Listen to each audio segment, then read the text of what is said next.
Hola, ¿qué tal amigos? Es un gusto saludarlos en este gran programa de Historia del Mundo. Vamos a estar platicando el día de hoy acerca de la Revolución de 1830 y le pusimos como subtítulo Libertad e Igualdad nuevamente. ¿Por qué? Porque al final estamos viviendo una época en la cual una generación ha vivido la Gran Revolución Francesa, un momento lleno de pasiones y por supuesto, de extremos. Por supuesto, no podemos negarlo, lleno de excesos, pero todo estaba en función de buscar una condición igualitaria para el hombre, una condición justa para el hombre. Ya los filósofos, particularmente Rousseau, con sus análisis acerca de la desigualdad entre los hombres y el contrato social, ya planteaban pues que evidentemente vivimos una condición muy viciada dentro de la sociedad y existen grupos privilegiados que no hicieron nada para ser privilegiados. Este es un tema que está muy presente en diferentes expresiones culturales. El mismo Barbero de Sevilla, la gran ópera que está basada en una obra de teatro, El Barbero de Sevilla, al final está, perdónenme, estoy confundiendo, las bodas de Fígaro, que es una ópera basada en una novela, en una obra de teatro, al final termina insertando este tipo de mensajes. Las bodas de Fígaro de Mozart, que al final vienen a traer versos de Le Boisnat, sucede que al final terminan teniendo una serie de mensajes, como decir, oye, ¿por qué usted vive en condiciones privilegiadas, vive en una cuna de oro, vive en condiciones que favorecen sus privilegios y no hizo nada más que tomarse la molestia en nacer? Entonces, precisamente, al final, este señor Beaumarchais, al final, pues hace una denuncia basado en las teorías de la ilustración. Y entonces, efectivamente, ahí tenemos un mensaje, pues que está muy presente dentro de todas estas ideas de lo que es esa sociedad previa a la Revolución Francesa.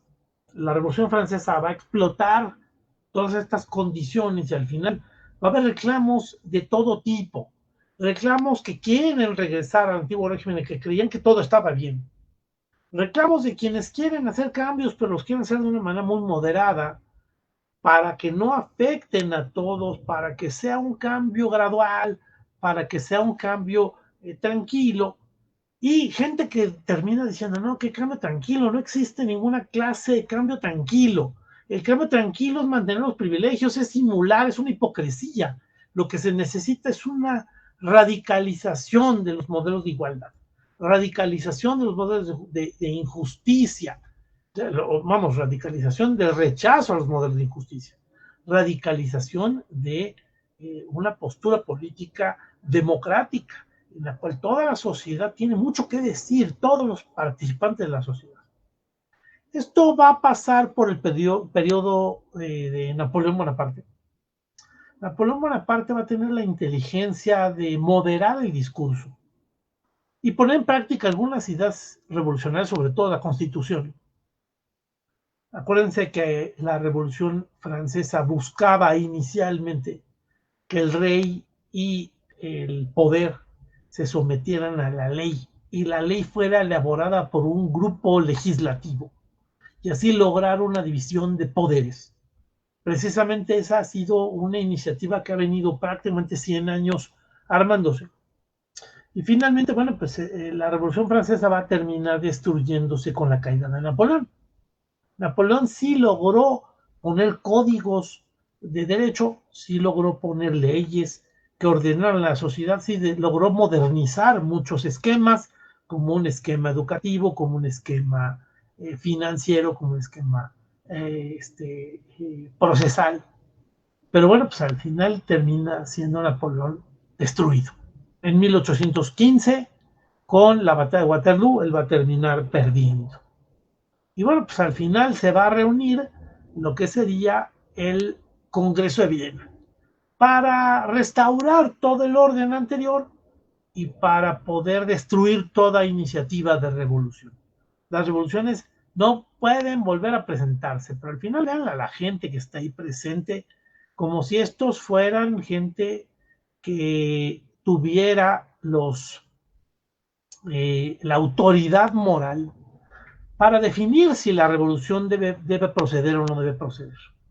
Son evidentemente los nuevos cortesanos, la gente que se ha acomodado ahora con los nuevos reyes, que evidentemente también se han sometido a una modernización, pero ellos lo niegan que esa modernización se ha presentado.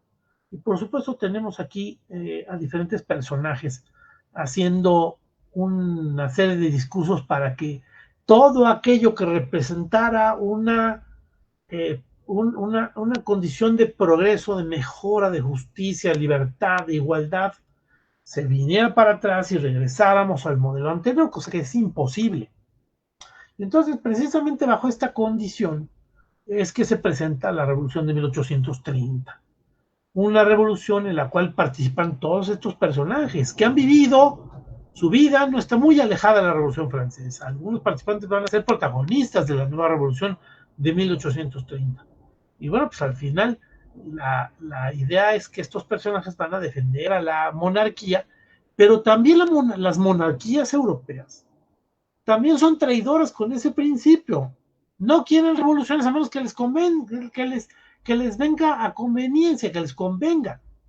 Por eso los reyes europeos van a apoyar las revoluciones de independencia de América Latina, destruyendo uno de los imperios que son los más importantes en el siglo XVII, XVIII, pero ya para el siglo XIX pues está totalmente acabado. Y había que poner las piedras encima de su tumba. Estamos hablando del Imperio Español y los reyes van a favorecer las ideas de libertad, las ideas revolucionarias para apoyar los movimientos de independencia y finalmente lograr que América Latina se independice. También algunos lugares van a ser motivados y van a ser patrocinados por estos reyes para que de repente se den estas revoluciones. Entonces, tanto así como que estamos convencidos de que no debe haber revoluciones, sí, mientras no nos convenga, ¿no? Y así, bueno, pues vemos aquí a José de San Martín o en los casos de Simón Bolívar combatiendo. Esto sí fue puesto en un cajón escondido. Nada de derechos humanos, nada de derechos del hombre, nada de derechos del ciudadano. Todo esto tiene que ser destruido, todo esto tiene que ser acabado. Y bueno, pues al final esa es parte de lo que se esconde y esa es parte de la contradicción y parte del reclamo de los revolucionarios. Van a salir nuevas ideas revolucionarias. Así, por ejemplo, bueno, pues vamos a ver un antecesor de esos movimientos, que es precisamente España. Ya la vez pasada platicábamos que España había sufrido un trienio liberal, un grupo de soldados que iban destinados a apaciguar las revoluciones en América, termina llegando al puerto para zarpar y ahí se dan media vuelta. Van a capturar a todos aquellos que no son partidarios de la idea revolucionaria, van a meter a la cárcel, van a encerrar a Félix María Calleja, y bueno, pues al final vamos a ver cómo van a dirigirse hacia Madrid y van a obligar al rey Fernando VII a que acepte la Constitución. Y aquí, bueno, pues vemos la Constitución de 1812, aceptada por Fernando VII en 1820. Y bueno, pues al final vemos que esto va a provocar la independencia de México con la coronación de Iturbide en México. Esto ya lo habíamos platicado la vez pasada. Entonces, bueno, pues amigos, no olviden que todo esto lo estamos platicando aquí en Historiadores, en el canal de YouTube de Historiadores. No te lo pierdas. Tienes que ver todos los programas anteriores para que algunas cosas de las que estamos platicando le encuentren un sentido, es un armado, un rompecabezas. Y bueno, pues al final te invitaría a que te suscribas. No dejes de suscribirte al canal, ver nuestras publicaciones. Tenemos diferentes programas. Estos programas en particular, pues están ahí publicados. Son verdaderamente muy llamativos y muy interesantes. Mucha gente nos felicita por estos programas y pues les agradecemos su participación. Y bueno, pues precisamente platicando de todos estos avances, pues es así como finalmente pues vemos que van a luchar algunos españoles, van a ser atacados por los 100,000 hijos de San Luis. Esto es parte también, ya lo hemos platicado la vez pasada, una campaña organizada por Luis XVIII en España. Curiosamente, España ha vivido de 1807, 1808, una invasión francesa, y ahora en 1823 vuelve a sufrir una invasión francesa. Y finalmente, bueno, pues esa lucha va a provocar que los liberales pierdan, la constitución sea otra vez borrada y se restablezca el absolutismo en España. Pero precisamente como salida por parte de Iturbide y por parte de algunos americanos, ven esta como una ocasión para poder lograr la independencia, para rechazar la constitución de Cádiz, la constitución de 1810, de 1812. Y bueno, pues al final vemos esa condición. También vemos algunos mensajes. Hay gente que sí lo entendió. Luis XVIII, rey de Francia, sí entendió los tiempos. Por eso lo vemos aquí vestido con ropas menos absolutistas, ropajes más de oficina, sentado en una silla, no en su trono. Lo vemos rodeado de libros y trabajando con papeles en la mano, lo cual demuestra que la imagen que quiere dar es la de un rey acorde a los tiempos en los cuales se está esperando que el rey sea un tipo trabajador, más acorde con la visión revolucionaria para apaciguar esas medidas. Aquí lo vemos también con vestimentas mucho más austeras. Y finalmente, bueno, pues ese es parte del mensaje que les quiero decir. ¿Qué va a pasar? Finalmente, Luis XVIII va a morir. Ahí, bueno, pues lo vemos también nuevamente reunido con personajes, no lo vemos en su trono, lo vemos en una silla, lo vemos en una sala. En la sala, sí, por supuesto, vemos los emblemas de la familia de los Borbones, pero lo vemos aquí trabajando, reuniéndose con sus administradores del país. Entonces, al final lo vemos como un rey acorde a los tiempos que se están exigiendo. Dentro de estos funcionarios sucede que este personaje, Charles Maurice de Talleyrand y Perigord, Carlos Mauricio de Talleyrand. Talleyrand precisamente es más conocido por su participación en el periodo napoleónico como ministro de Relaciones Exteriores de Napoleón. Cuando se viene la caída de Napoleón, Talleyrand se ha logrado colocar con Luis XVIII. Como Luis XVIII se va a mantener el poder después de Waterloo, y así se va a mantener, Talleyrand va a ser el ministro de Relaciones Exteriores de Luis XVIII. Y finalmente, pues así se va a mantener hasta que Luis XVIII muere. Pero Luis XVIII va a morir a finales de los años 20 del siglo XIX. Y finalmente, a la muerte va a ser coronado su hermano Carlos X. Entonces, al final hemos visto cómo Luis XVI fue guillotinado en la Revolución Francesa. Luis XVII, que fue su hijo, el Delfín, fue muerto en la cárcel por parte de los revolucionarios franceses. Y Luis XVIII va a subir al poder, hermano de Luis XVI, con la caída de Napoleón. Siempre reclamó ser el heredero de la corona, así que va a vivir todo el periodo revolucionario, todo el periodo napoleónico, y finalmente a la derrota de Napoleón va a subir al poder. Napoleón va a regresar, se iba a escaparse de Elba, pero finalmente, pues eso solamente hace que él huya y al término del periodo de los 100 días de Napoleón va a regresar otra vez al poder. Pero a su muerte, para finales de los años 20 del siglo XIX, el que sube al poder es Carlos X. Y Carlos X no ha entendido sus tiempos, no ha entendido absolutamente nada. no ha entendido que se vivieron tiempos de revolución, tiempos radicales, tiempos de exigencia, de imágenes más liberales, de visión más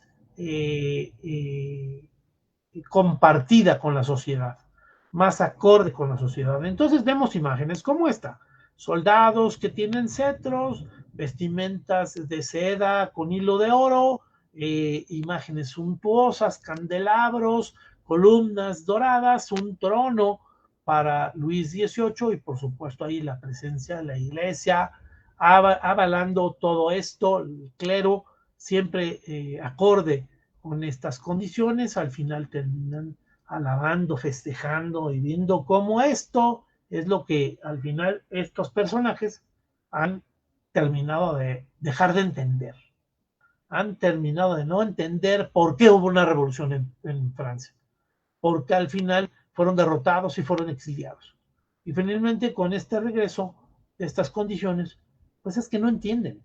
No entienden que la sociedad ha cambiado, que las exigencias del momento han cambiado. Vean esta imagen de Carlos X. Carlos X lo vemos con sus vestimentas con la flor de lis, bordada con oro, la corona llena de joyas, colocada sobre una almohada evidentemente de seda, con su cetro, en la cual ahí también tiene una manita para dirigir precisamente a dónde se le está dirigiendo la mano flamígera, la mano que ordena el mundo, la mano del sucesor de Luis XIV, el Rey Sol, el Estado soy yo. Y bueno, pues precisamente eso es lo que pretende regresar Carlos X, regresar las condiciones que no he entendido que tienen que acomodarse.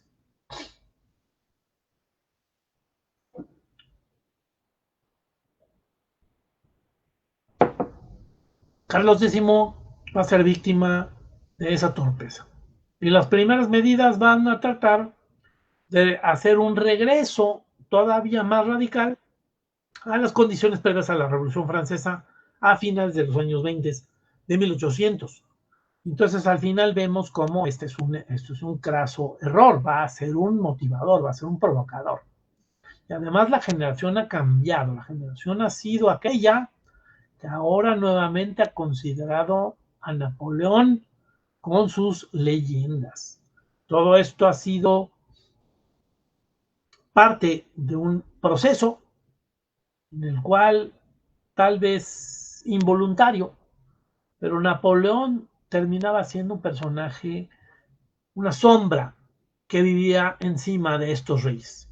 Cómo Napoleón sí entendió sus tiempos, cómo Napoleón fue un hombre de trabajo, cómo Napoleón siempre fue un hombre que entendió, que aportó, que construía para la nueva sociedad. Y aquí lo que logra Carlos X tal vez es parte de no entender que los grandes agraviados son los empresarios. Los grandes agraviados son los nuevos negociantes. Es aquella burguesía que se favoreció con la época napoleónica, que se enriqueció, generó negocios, generó caminos, generó transacciones, generó intercambios comerciales, se favoreció con escuelas politécnicas, se favoreció con el sistema métrico decimal, se favoreció con un concordato con el Papa, se favoreció con esas condiciones que Napoleón fue haciendo poco a poco, porque Napoleón no paró.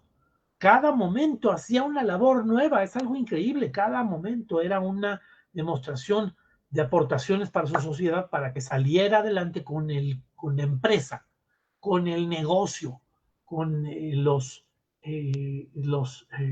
dueños de fábricas, los dueños de bancos. Y bueno, pues al final efectivamente eso es lo que no entiende Carlos X, totalmente cortesano, totalmente anticuado.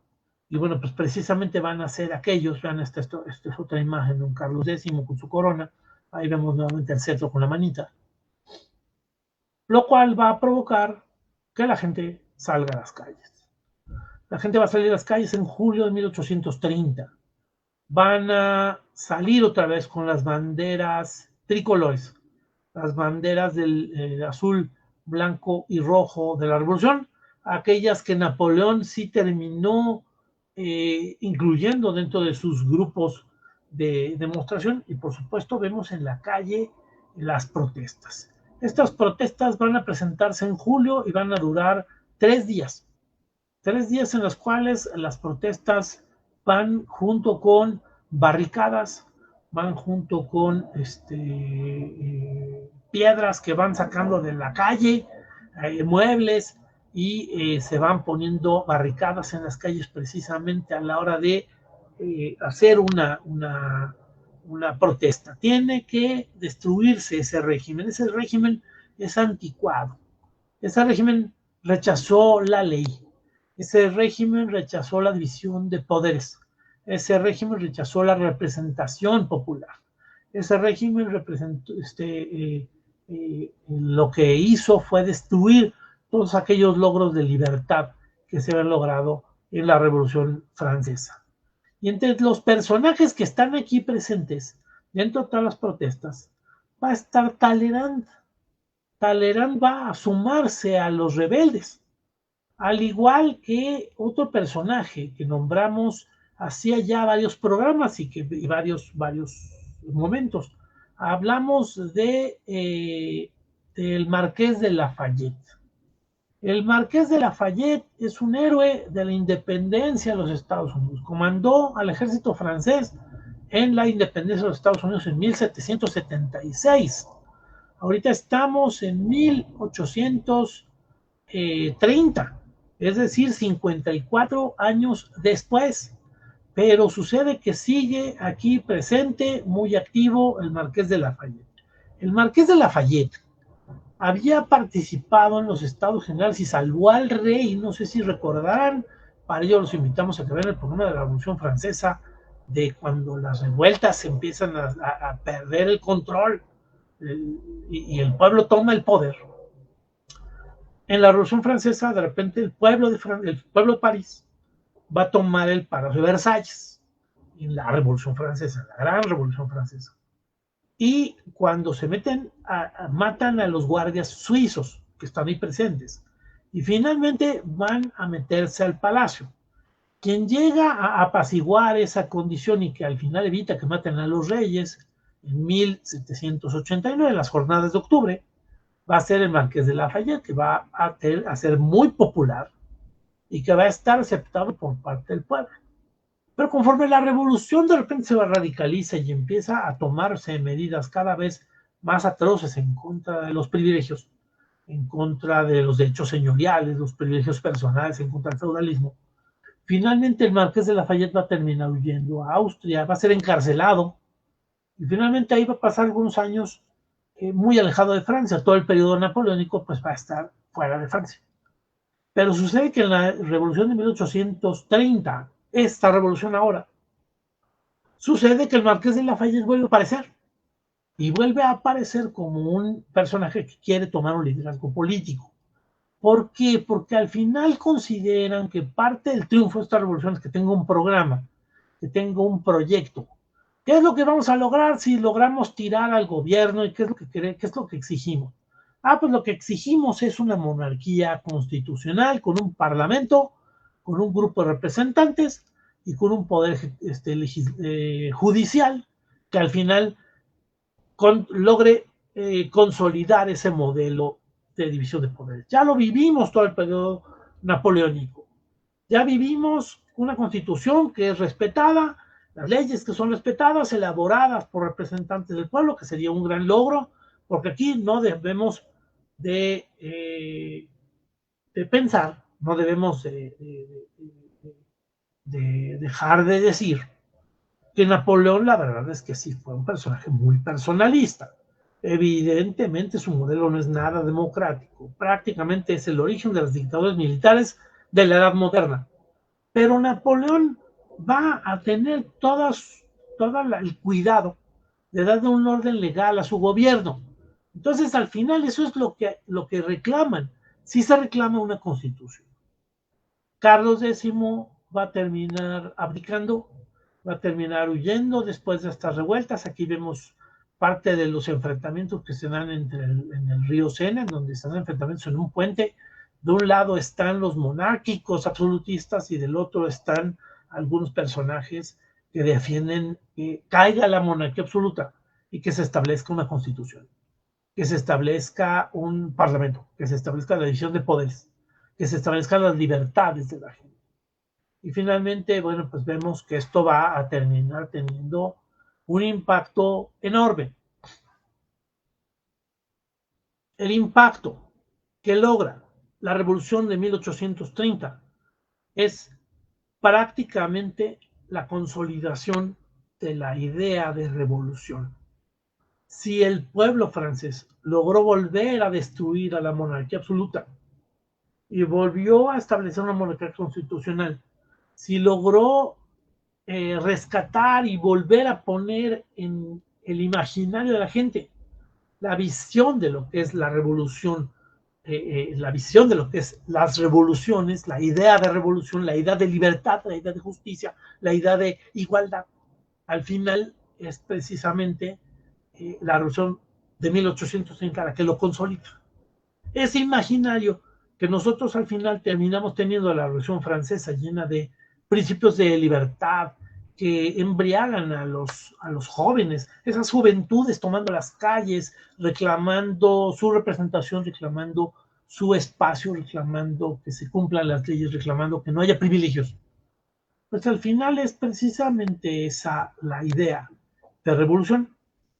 Estos modelos, este modelo, va a ser recuperado o va a ser copiado, va a ser contagioso para diferentes lugares. Se va a dar en Turquía, se va a dar en Alemania, se va a dar en Italia, se va a dar en Bélgica, se va a dar en Grecia. Al final todos estos grupos van a empezar a copiar lo que está pasando en Francia como idea revolucionaria. Y si lograron destruir a la revolución, destruir a la monarquía absoluta, si lograron recuperarse después de la Santa Alianza, después de la restauración, y logran volver a recuperar las condiciones de revolución, pues es precisamente a partir de la revolución de 1830 de Francia. Nuevamente esto va a detonar movimientos culturales y movimientos de revolución en España, así como tuvieron un trienio liberal que va a fracasar después en 1823, en España van a volver a tener movimientos revolucionarios en los años 30 de 1800. Y finalmente esto va a continuar en España, por ejemplo. Esto explica mucho de la tendencia durante la historia de España, que va a terminar teniendo dictaduras militares, va a tener personajes emblemáticos, va a tener caciques o caudillos, como el general Prim, que finalmente a finales de los años del siglo XIX lo van a matar, y finalmente así es como entendemos el principio del siglo XX para España. España va a vivir una guerra civil precisamente explicada bajo este modelo, la libertad guiando al pueblo. Vean esta imagen de Delacroix, que es precisamente una imagen de la Revolución de 1830. Vemos las barricadas, vemos los muebles en el piso, vemos las calles bloqueadas y vemos a la gente sacando armas que se hicieron de ellas en la Revolución Francesa. Vemos espadas, vemos, por supuesto, esas espadas deben ser de veteranos de la guerra de la batalla de Waterloo. Vemos un niño con unas pistolas, aquí lo podemos ver, que después es representado por personajes tan emblemáticos como Víctor Hugo. Víctor Hugo en el libro Los Miserables, un libro estupendo, un libro extraordinario, uno de los grandes libros que deben estar en el canon de literatura, propone a un personaje como Gavroche. Gavroche es un niño que está en las calles, está robando. ¿Por qué? Porque los tiempos se han modernizado. No, no es posible que vivamos un modelo feudal que también al mismo tiempo dio una revolución industrial. Ya tenemos fábricas, ya tenemos negocios, ya tenemos calles, ya tenemos intercambio de mercancías, ya tenemos producción de vino, ya tenemos intercambio de pagos, ya tenemos cheques, ya tenemos créditos. Al final tenemos toda actividad económica. ¿Dónde se ve reflejado, por ejemplo, aquí en el personaje que está del lado derecho en la pintura de Delacroix? Delacroix, véanlo, es el personaje que él pinta aun cuando tiene un rifle en las manos que debe de estar cargado, listo para disparar. Es un personaje que tiene un saco, que tiene su corbata, que tiene su cinturón, el saco está cerrado, que tiene un sombrero de negocio.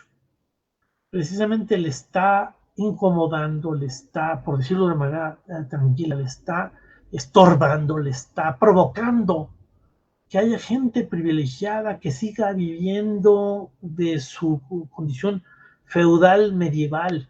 El marqués, el duque, el conde que no paga impuestos, no trabaja, explota su tierra y al final impide el crecimiento económico de estos personajes.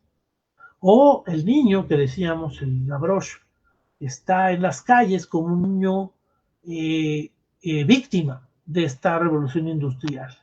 Y los heridos y muertos en las barricadas hechas con piedras de la calle, con palos de donde salieron, pedazos de muebles recogidos de la basura. Y por supuesto vemos allá al fondo otros personajes, uno que parece un soldado que tiene un sombrero napoleónico con la escarpela tricolor, la libertad con el gorro frigio y tomando la bandera francesa de la revolución, Gavroche teniendo, bueno, el personaje este niño que tiene este morral donde está guardando los cartuchos que se está robando de los soldados que caen en las calles. Precisamente este personaje sigue siendo el personaje que repiten en Los Miserables. ¿Quién sube el poder? Sube el primo del rey, el hijo de Felipe de Orleans, Felipe Igualdad, en la Revolución Francesa de 1789. Felipe Igualdad, el primo del rey, reclamaba que se modernizara la sociedad, favoreció la creación de la Constitución y finalmente cuando el rey traicionó a los franceses y se evidenció que tenía contacto con extranjeros para para revertir los cambios revolucionarios, se hizo un juicio al rey y Felipe Igualdad, el primo del rey, votó a favor de que mataran a Luis XVI. Al final, durante el terror, a Felipe Igualdad lo van a guillotinar. Y su hijo es este personaje, Luis Felipe de Orleans. Luis Felipe de Orleans va a terminar convirtiéndose en rey de Francia.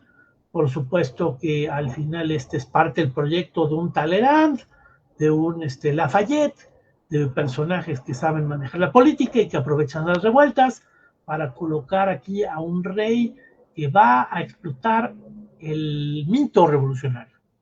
El mito revolucionario, el mismo Luis Felipe se va a ver obligado en 1834 a ver cómo regresan los restos de Napoleón a Francia.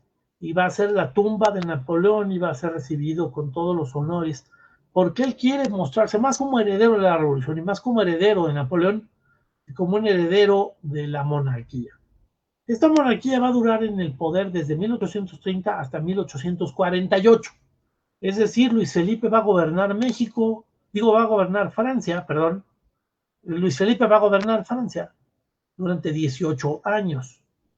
Y finalmente va a ser quien comande la expedición en contra de México en 1836, en 1838, para invadir Veracruz, para bombardear Veracruz, para que finalmente a Francia se le pague lo que se destruyó en una revuelta en los años 20, que destruyó una pastelería francesa y se estaban reclamando los detalles. Va a ser Luis Felipe el autor de La Guerra de los Pasteles en 1838. Y bueno, lo vemos aquí.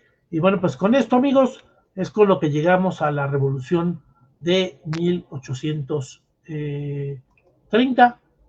Al final, bueno, pues es precisamente parte de lo que quería mostrarse el día de hoy. Y agradecerles su presencia en el programa, su presencia en este canal. Y pues nada, pues despedirnos de ustedes para platicar acerca de qué es lo que va a pasar después. El sobrino de Napoleón va a llegar al poder, el sobrino de Napoleón va a terminar siendo un personaje que aparezca en este momento de la historia. Va a haber cambios en el mundo de 1830 a 1848. van a surgir algunas ideas revolucionarias más radicales. Y esto es parte de lo llamativo. Y bueno, pues nada, pues precisamente esa es parte de lo que vamos a platicar la próxima semana. Pues muchísimas gracias, amigos, por acompañarnos en Historia del Mundo. Nos vemos la próxima semana para hablar de la Revolución de 1848. En ese inter vamos a ver muchos eventos que se presentan que van a afectar también a México. Gracias por ver este programa. Gracias, Alma Besares en la producción, a Jaime Villarreal en la conducción del canal. Y pues nos seguimos viendo en este programa. Gracias, nos vemos, hasta luego.